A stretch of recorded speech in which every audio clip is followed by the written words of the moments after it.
संपूर्ण महाराष्ट्रभर गुरुपौर्णिमा साजरी होत असतानाच गाडगे बाबांचे अंतिम श्रद्धास्थान असलेले श्री क्षेत्र नागरवाडीची भूमी या ठिकाणी सुद्धा गुरुपौर्णिमा मोठ्या उत्साहात साजरी झाली। गाडगे बाबांनंतर गुरु समान असणारे उत्तमराव उर्फ बापूसाहेब देशमुख यांचे गुरु म्हणून पूजन करण्यात आले। संस्थेचे मुख्याध्यापक अवघड यांच्या हस्ते बापूसाहेब देशमुख यांचा शाल, श्रीफळ, पुष्पहार, पेढे देऊन सत्कार करण्यात आला।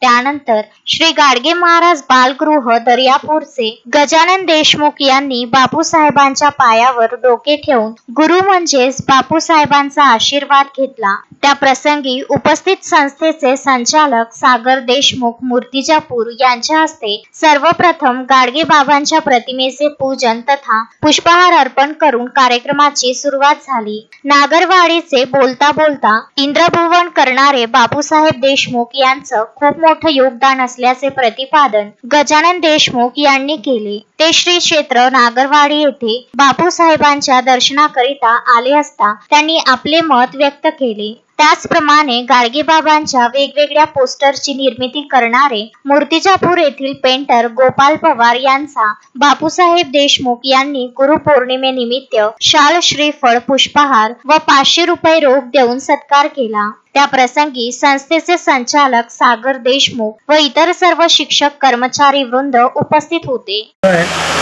नागरवाडीचं इंद्रभवन करा त्या ठिकाणी असलेला आपण काही तो गोरक्षण त्यामध्ये थकलेल्या काही तिथं चारापाणी मरेपर्यंत पुरवले जाते।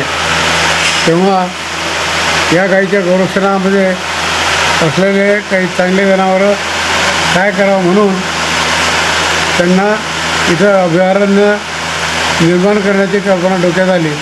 नागरवाडीत मुख्य जनावरांना अभय मिळाला पाहिजे या दृष्टीनं अभयारण्य उभारण्यात आलेले आहे। त्यामध्ये अनेक पक्षी आहेत आणि नागरवाडीला हे शोभणारं पशुपक्षी अभयारण्य आता सगळ्यांच्या लक्षात आलं। गजानन देशमुख, विदर्भ न्यूज, दर्यापूर।